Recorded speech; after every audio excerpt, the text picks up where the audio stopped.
복음이라는 말을 여러분 들어보셨습니까? 처음에 저도 우리 교회도 아는 순복음 교단이지만 또 복음주의 또 복음교회 이렇게도 있었거든요. 그래서 복음 처음에는 복음이 잘 몰랐을 때는 무슨 볶음밥인가 그런 생각도 있었는데, 여러분, 복음은 다른 게 아닙니다. 예수님에 관한 성경의 약속입니다. 더 쉽게 얘기하면 예수님이 복음인 줄로 믿습니다. 로마서 1장 2절은 이렇게 얘기합니다. 읽어볼까요? 이 복음은 하나님이 선지자들을 통하여 그의 아들에 관하여 성경에 미리 약속하신 것이라. 아멘. 이 복음은 하나님이 선지자들을 통하여 그의 아들에 관하여, 예수에 관하여 성경에 미리 약속하신 것. 그래서 우리 구약 성경에 예언해 놓으셨던 분이 누구냐? 예수님이라는 겁니다. 여러분, 복음에는 능력이 있습니다. 무슨 능력이 있을까요? 무슨 효과가 있을까요? 성경은 이렇게 얘기합니다. 로마서 1장 16절입니다. 읽어볼까요? 내가 복음을 부끄러워하지 아니하노니 모든 믿는 자에게 구원을 주시는, 아멘. 모든 믿는 자에게 무엇을 줍니까? 구원을 줍니다. 구원을 주는 하나님의 능력, 이게 복음이라는 겁니다. 우리 교회도 후원하고 있지만 이 컴패션, 한국 컴패션 대표가 서정인 목사인데요. 그분이 고맙다라는 책을 썼어요. 그 책에 보면 엘살바도르라는 곳, 이곳에 그 마약 소굴을 한번 방문한 적이 있대요. 이 지역 주민 7% 이상이 마약에 한번 손을 댄 경험이 있대요. 조직폭력단이, 조직폭력배가 이 마을 사람들을 공급책으로 사용하고 또 소비책으로 사용하고, 그래서 마을 경제가 마약으로 유지되는 그런 곳이었습니다. 이때 이곳에 한 목사님이 가정집 마당을 빌려서 교회를 세웁니다. 이제 컴패션과 손을 잡고 어린이들을 돌봐줍니다. 공짜로 가르치고 먹여주고 놀아줍니다. 아이들이 몰려오잖아요. 처음에는 폭력배들이 방해를 합니다. 근데 한 6개월쯤 지나니까 애들이 변하기 시작하잖아요. 그러니까 폭력배들이 협박하지 않습니다. 그들의 자녀도 그 교회를 다니거든요. 그러니까 협박하지 않아요. 이 아이들이 교회를 나오면서 엄마를 데리고 옵니다. 그래서 엄마가 변화받습니다. 엄마가 변하니까 남편들도 하나 둘씩 변하기 시작하더라는 거예요. 이 남편들의 생각이 뭡니까? 아이들을 나처럼, 그 아이들의 인생을 내 자신처럼 살게 할 수는 없다, 이런 생각을 갖죠. 이후에 이 지역의 마약범들이 조직폭력단에서 나오는 방법이 하나 생겼어요. 기존의 방법은 뭐냐면 함씬 두드러 맞고 거의 죽다시피 해서 나오는 방법이 하나 있었는데, 다른 방법은 이 교회에 등록하고 주보를 들고 가잖아요. 그러면 그래, 너 등록했어? 너 이게 맞아? 네, 맞아요. 그러면 나가도 돼. 이렇게 허락이 된 거예요. 놀랍잖아요. 한 주일학교 선생님 얘기를 그 책에 소개합니다. 조직폭력단 소속으로 오랫동안 마약을 팔다가 감옥에 가게 되었습니다. 중벌에 처해졌거든요. 그래서 장기수가 되어서 길게 복역을 하게 되는데, 이러면 가장 먼저 아내들이 자녀들을 데리고 떠난답니다. 오랫동안 감옥에 있는데 기다릴 그런 아내가 가족이 어디 있겠어요. 다 떠나버린다는 거죠. 그런데 이 장기수의 아내도 이제 남편을 떠나려고, 가정을 떠나려고 결심을 하고 이제 짐을 싸고 있었어요. 이 딸아이가 교회 갔다 왔는데 엄마가 자꾸 뭘 가방에다 옷을 싸요. 그래서 물어봐요. 엄마, 왜 그래? 이게 뭐야? 그랬더니 저리 가 있어. 막 그런 거예요. 기분 나쁘니까 계속 싸는 거예요. 딱 느낌 보니까 이제 집 떠날 생각인 거죠. 한참 있다가 이 아이가 와서 엄마에게 이렇게 얘기합니다. 엄마, 우리가 떠나면 예수님이 아빠를 사랑하시는 걸 누가 알려줘? 누가 아빠랑 함께 있는 거야? 예수님이 아빠도 사랑하시잖아. 예수님이 아빠도 사랑하시잖아. 야, 이 딸아이의 마음에 이 엄마가 그 쌌던 짐을 다시 푼 거예요. 다시 풀고 남편을 면회 갔어요. 그리고 당신 딸이 이렇게 얘기하더라. 그래서 당신이 감옥에 얼마나 있든지 간에 우리는 당신을 기다리겠다. 감동 받을까요, 안 받을까요? 감동을 받을 수밖에 없잖아요. 보통 다 도망가는데 딸이 그러면 아빠 옆에 누가 있냐고, 예수님이 아빠를 사랑하신다고 그러고 이 아내도 기다린다고 하니까 감동을 받아가지고 거기서 모범적인 수감생활을 하는 거예요. 모범수가 되는 거예요. 그러니까 형량이 줄어들고 조기석방 가석방 돼가지고 이제 이 사람이 예수님을 믿었어요. 교회를 나가서 등록을 하고 뭘 들고 가요? 지보를 들고 가요. 나 예수 믿고 이제 교회 등록했다. 나 이제 그만둘란다. 안 믿어주죠. 어디서 구라치고 있냐고. 그래서 함신 두드려 팹니다. 그 다음 주도 주보 들고 갑니다. 나 예수 믿는다. 또 팹니다. 그 다음 주도 합니다. 야, 얘 진짠가 보다. 그러면서 그냥 가라고 그럽니다. 이들과의 관계가 끊어졌어요. 그래서 그가 이제 끊고 주일학교 교사가 된 거죠. 그의 고백이 이렇습니다. 딸을 통해 제가 예수님을 알게 되었습니다. 저 같은 죄인도 사랑받을 자격이 있고 언제나 사랑받는 하나님의 아들임을 알게 되었습니다. 할렐루야. 여러분, 복음은 한 사람만이 아니라 한 가정을, 한 마을을, 한 나라를 바꾸는 하나님의 능력인 줄로 믿습니다. 사도행전 16장 31절에 보면 이런 말씀이 있습니다. 읽어볼까요? 주 예수를 믿으라. 구원을 얻으리라. 아멘. 여러분, 주 예수를 믿어 그 구원의 역사가 우리의 가정까지 임하길 주의 이름으로 축복합니다. 오늘 갈라디아서 6장에 있는 말씀 보면 바울이 사람들에게 나를 좀 괴롭히지 말라고 당부합니다. 우리 한번 봅시다. 갈라디아서 6장 17절입니다. 읽어볼까요? 이후로는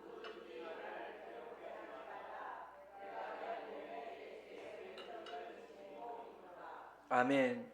바울을 괴롭혔던 사람들이 있습니다. 그들은 율법주의자들이었습니다. 그들의 주장은 이거였습니다. 예수를 믿어 구원 받았어도 율법을 지켜야 구원이 완성된다. 이거였어요. 예수를 믿어 구원을 받아도 율법을 지켜야 구원이 완성된다. 맞는 말이에요? 틀린 말이에요? 헷갈리는 말이에요? 고민되는 말입니까? 이러면 안 되는데, 이런 반응이 전혀 예상치 못했는데, 여러분, 예수를 믿어 구원 받았으면 그걸로 끝입니다. 끝이에요.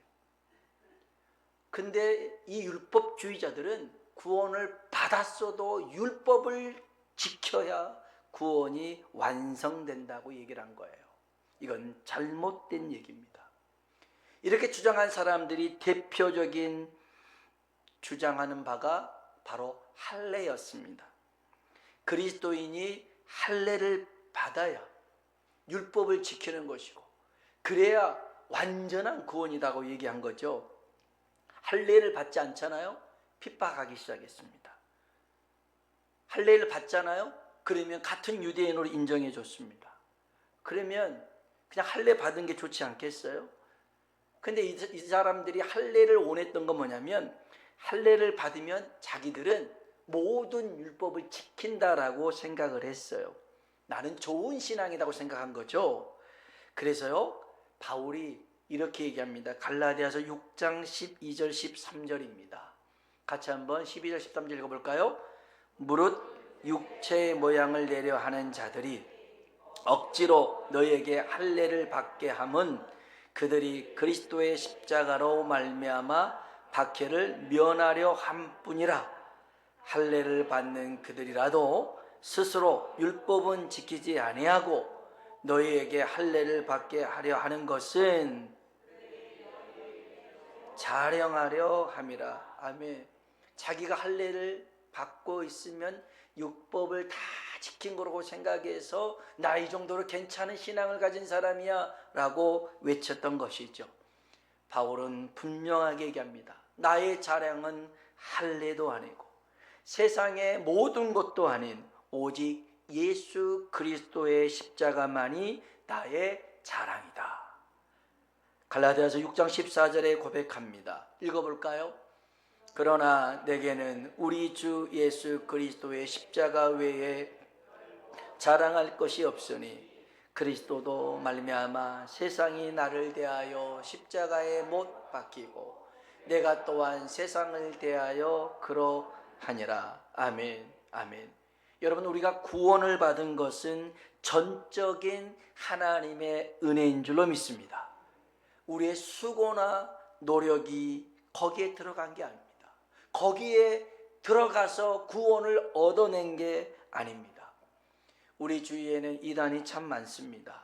신천지 여호와의 증인, 하나님의 교회, 제7일 안식일 예수 재림교, 이런 것들은 많은 사람들이 이단이라고 알고 있습니다. 그런데 기성교회 안에 이단의 사상을 펼치고 있는 교회와 목회자들이 있습니다. 여러분, 이단의 뜻이 뭡니까? 한자로 보니까 달을 이자에다가 끝 단자를 씁니다. 처음에는 비슷해 보입니다. 그러나 끝이 다릅니다. 결말이 다릅니다. 99%는 마저도 1%가 다른 게 이단이라는 것입니다. 다시 강조합니다. 우리는 전적인 하나님의 은혜로 구원받은 줄로 믿습니다. 이 구원에 대한 우리의 노력과 수고는 아무런 의미가 없더라는 것이죠. 여러분, 생각해 보십시오. 바다에다가 세상에 있는 모든 물을 부어 넣습니다. 빗물을 넣습니다. 샘물을 넣습니다. 지하수를 넣습니다. 수돗물을 넣습니다. 아무리 많은 물을 들여부어도 바다의 염분을 없앨 순 없습니다. 아무리 긴 장마라 할지라도, 홍수라 할지라도 짠 바다를 바꿀 수 없습니다. 이와 마찬가지로 하나님께서 이루신 구원의 은혜에 우리가 아무리 다른 것을 붓고 더하고 뭘 한다 할지라도 바꿀 수 없더라는 거예요. 이것을 하나님의 전적인 은혜라고 말합니다. 그런데 교회 안에서 어떤 목회자들은 율법주의를 강조합니다. 아까 마찬가지로 예수 믿고 구원 받았어도 죄를 지면 회개해야 되고, 맞는 소리죠. 맞는 소리입니다. 그런데 그 죄를 졌을 때 똑바로 살지 못한 그런 사람은 구원을 못 받고 천국을 못 가고, 그 다음에 우리가 계명을 지켜야 성화가 되고, 이렇게 강조를 합니다. 어떤 분은 하나님이 주신 이 머리에 무슨 염색을 하냐고, 학생들 염색하면 마치 큰 죄를 지는 것처럼 얘기를 합니다. 주일에 돈 쓰는 건 안 된다고. 여러분, 주일에 돈 쓰는 거 물론 안식일을 거룩히 지키는 건 맞습니다. 그러나 주일날 누군가를 전도하기 위해서, 신방 가기 위해서 그것을 산다면 이것은 옳은 방법입니다. 그런데 TV를 봐서도 안 되고, 인터넷을 해도 안 되고, 카페 가도 안 되고, 그 모든 게 죄라고 정죄하는 사람들이 있습니다. 잘못된 겁니다. 주님이 이런 말씀을 하셨는데 그들은 이런 말씀을 가지고 얘기를 합니다. 마태복음 5장 20절입니다. 읽어볼까요? 내가 너에게 이르노니 너희 의가 서기관과 바리새인보다 더 낫지 못하면 결코 천국에 들어가지 못하리라. 아멘. 너희의 의가 서기관이나 바리새인보다 더 나아야 천국에 들어간다는 겁니다. 그러면 이 말씀의 의도가 뭐냐? 서기관과 바리새인의 의의가 뭡니까? 그들은 하나님의 계명을 알아요. 율법을 압니다. 그리고 그것을 지키려고 예를 써요. 그러면서 자신들처럼 살지 않는 사람을 판단하고 정죄합니다. 주님이 말씀하신 서기관과 바리새인보다 나은 의는 뭐냐면 하나님의 계명과 율법을 알고 지키되 나의 힘과 노력만이 아닌 하나님의 은혜와 사랑을 힘입고 지켜나가라는 것입니다. 내가 하려고 하는 게 아니라는 거예요. 내가 하려고 하면 그게 내 자랑이 되고 내 의가 됩니다. 그러나 주님의 은혜로 하면 이건 내 은혜가 아니라 내 의가 아니라 하나님의 의가 되고 하나님의 영광이 됩니다. 그리고 혹여 연약해서 실수하고 넘어진 사람들을 보게 된다면 판단하고 정죄할 게 아니라 긍휼히 여기고 도와주라는 것입니다. 어느 교회 성도님이 있습니다. 아무리 생각해도 예수를 믿기만 해서 구원받는 것은 좀 아닌 것 같다는 생각이 들었어요. 그래도 좀 자기가 뭔가를 해야 되지 않을까라는 생각이 들었습니다. 그러다가 교회 예배당 문짝이 조금 마음에 안 들었어요. 이분이 목수였거든요. 그래서 목사님한테 얘기해서 자기가 기가 막히게 이 예배당 문을 만들었어요. 정말 잘 만들었어요. 그래서 이렇게 하나님 앞에 헌물로 드렸습니다. 근데 얼마 후에 목사님이 여기에다가 다른 걸 좀 붙이려고 못을 박으려고 하니까 이 성도님이 절대 안 된다는 거예요. 이렇게 만들었는데 절대 다른 거는 붙일 수도 없고 선도돼서는 안 된다는 거예요. 무슨 말입니까? 이 사람에게는 자신이 만든 이 예배당 문짝이 성물을 뛰어넘어서 아무도 손댈 수 없는 자신만의 율법이 돼버린 거예요. 율법이 돼버린 거예요. 누구도 손대서는 안 된다는 거예요. 여러분, 제가 강조하고 또 강조하는 이유가 있습니다. 구원은 전적인 하나님의 은혜요 예수님의 사랑인 줄로 믿습니다. 우리의 의와 상관없이 주님은 우리가 죄인 되었을 때에 십자가의 죽음으로 구원을 이루신 줄로 믿습니다. 내가 의롭게 살고 잘 살 때 주님이 십자가에 죽은 게 아닙니다. 우리가 연약할 때에 죄인 되었을 때에 하나님 앞에 원수처럼 살아갈 때에 예수님이 먼저 우리를 위하여 십자가에 죽으심으로 하나님 사랑을 확증하신 줄로 믿습니다. 그러면 예수님이 나의 죄를 위해서 모든 죄를 사하셔 주셨으니 나는 이제 마음대로 살아도 어떤 죄를 지어도 괜찮겠다 생각할 수 있겠지만 그렇지 않습니다. 진짜 하나님의 은혜를, 주님의 사랑을 깨닫고 믿으면 인생이 변합니다. 삶의 가치관이 달라집니다. 누가복음 19장에 보면 예수님께서 뽕나무 위에 올라가 있는 삭개오를 발견합니다. 그리고 주님이 그의 이름을 불러줍니다. 누가복음 19장 5절입니다. 읽어볼까요? 예수께서 그곳에 이르사 쳐다보시고 이르시되 삭개오야 속히 내려오라. 내가 오늘 내 집에 유하여야 하겠다 하시니. 아멘. 삭개오야 내려오라. 내가 오늘 네 집에서 하룻밤 머물러야겠다. 여러분, 주님이 집을 방문하신답니다. 신방하신답니다. 뭘 해야 될까요? 집 청소해야죠. 집 청소해야죠. 식사 대접 준비해야죠. 하룻밤 묵을 준비를 다 해야 되지 않겠습니까? 주님이 신방하신다고 하는데. 그런데 이 삭개오는 의외의 고백을 합니다. 누가복음 19장 8절입니다. 읽어볼까요? 삭개오가 서서 주께 여짜오되 내 소유의 절반을 가난한 자들에게 주겠사오며 만일 누구의 것을 속여 빼앗은 일이 있으면 내 갑절이나 갚겠나이다. 아멘, 아멘. 여러분, 삭개오는 부자였습니다. 삭개오는 세리장이었습니다. 돈에 대한 개념은 누구보다도 철저했던 사람입니다. 이 삭개오에게 돈은 그냥 돈이 아니었습니다. 자식과 같은 거였습니다. 그래서 한 푼도 허튼 곳에 낭비하지 않죠.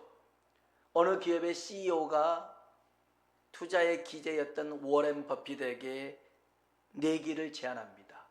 골프를 치는데 당신이 홀인원을 하면 $10,000를 주겠다.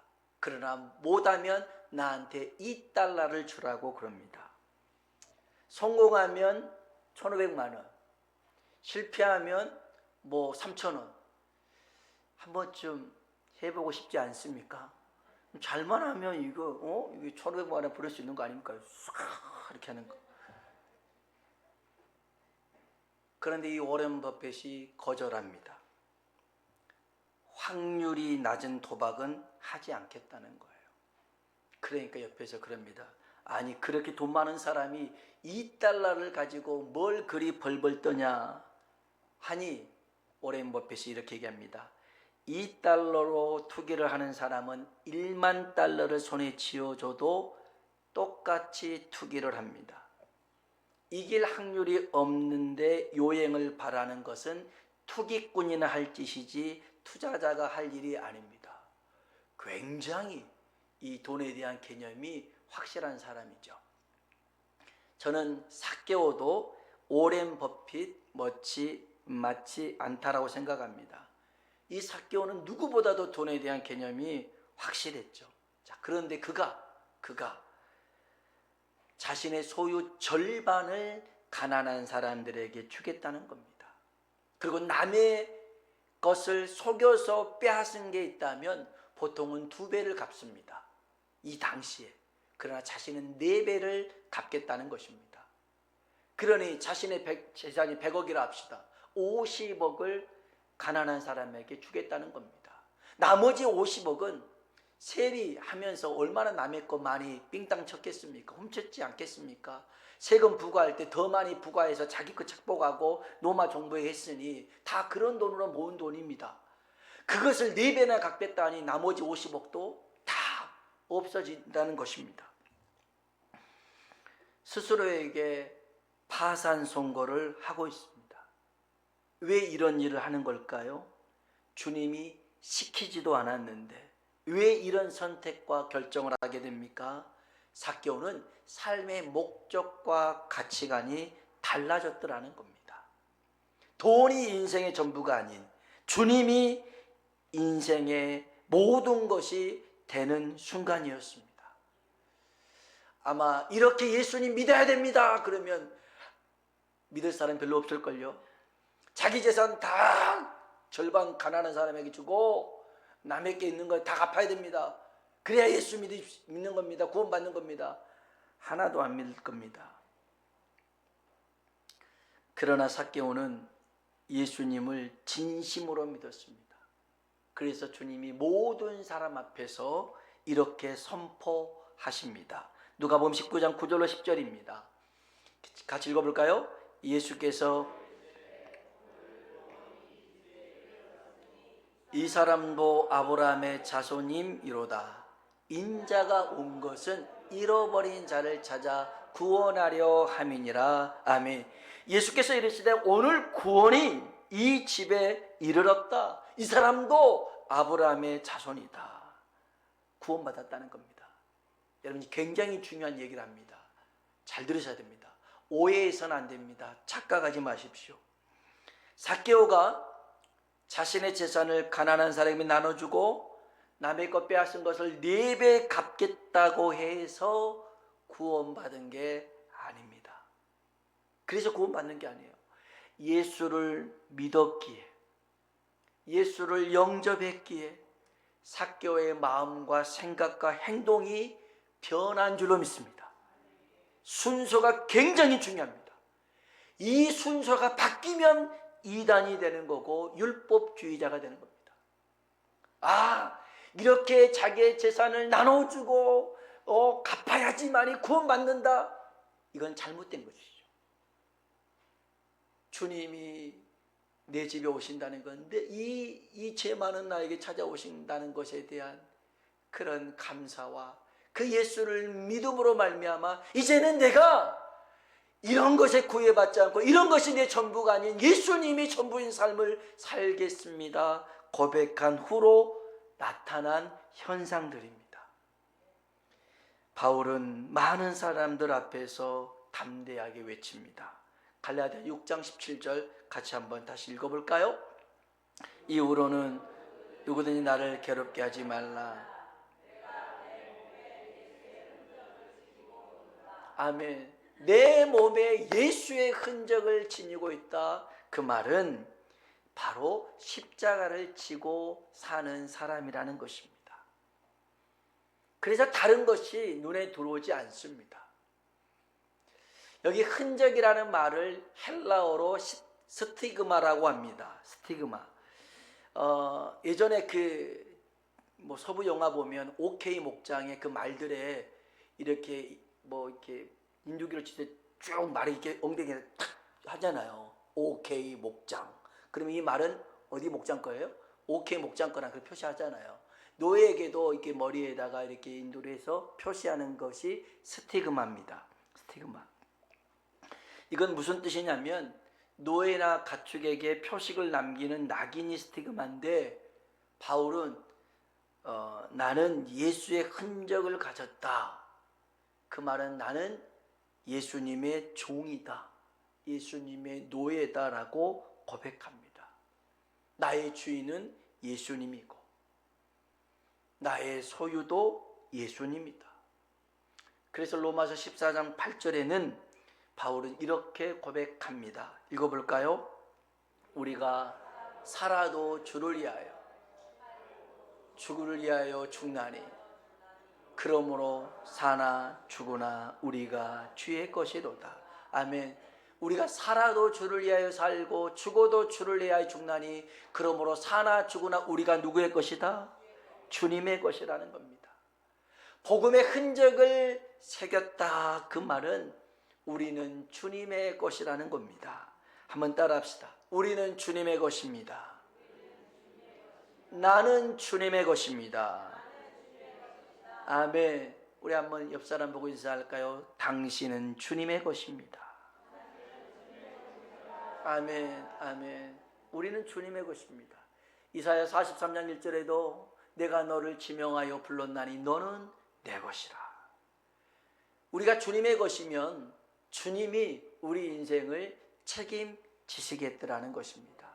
우리가 불 가운데로 지나간다 할지라도 물 가운데로 지나간다 할지라도 내가 너를 지킬 것이다. 내가 사망의 음침한 골짜기를 다닐지라도 해를 두려워하지 않을 것은 주께서 나와 함께 하십니다. 하나님은요, 하나님의 자녀, 하나님의 백성, 하나님의 소유된 자들을 지키시고 돌보시는 줄로 믿습니다. 우리는 주님의 것입니다.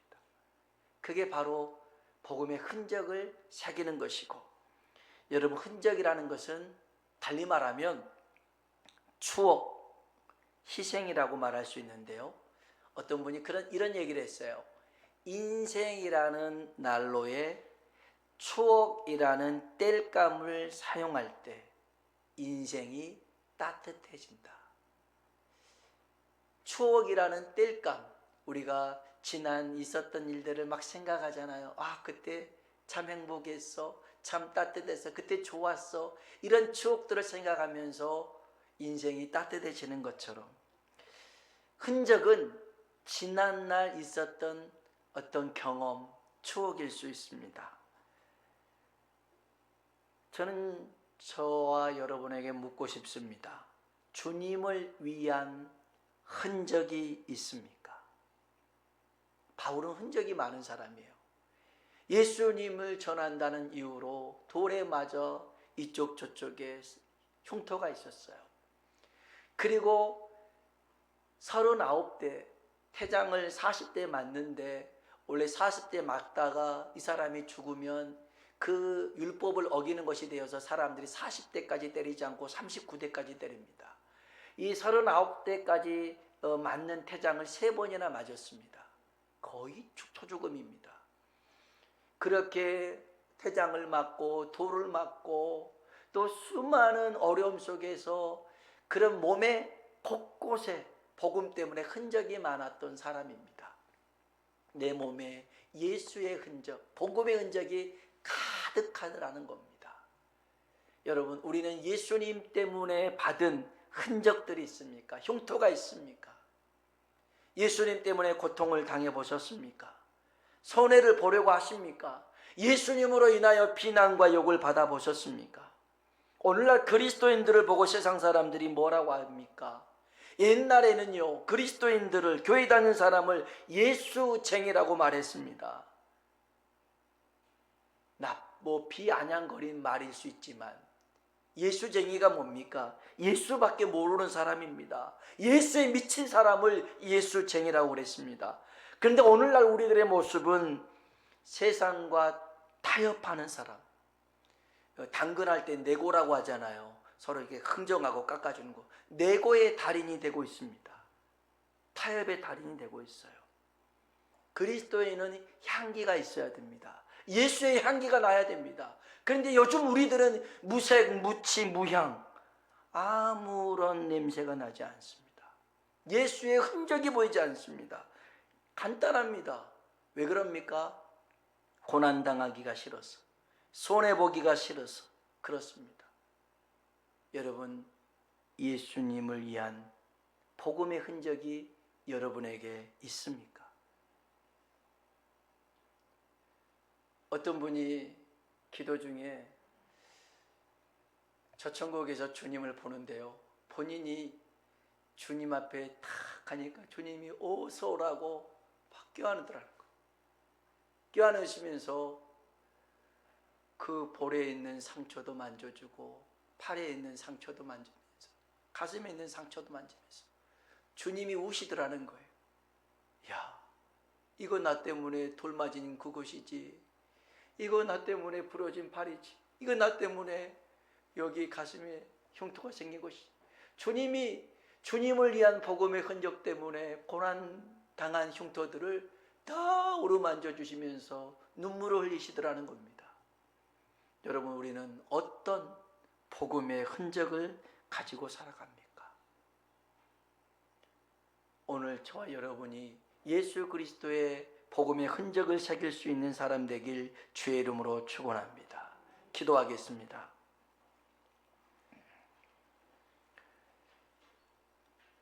복음의 흔적을 생긴다고 하는 것은 나는 주님의 것이라는 것, 나는 주님의 소유라는 고백입니다.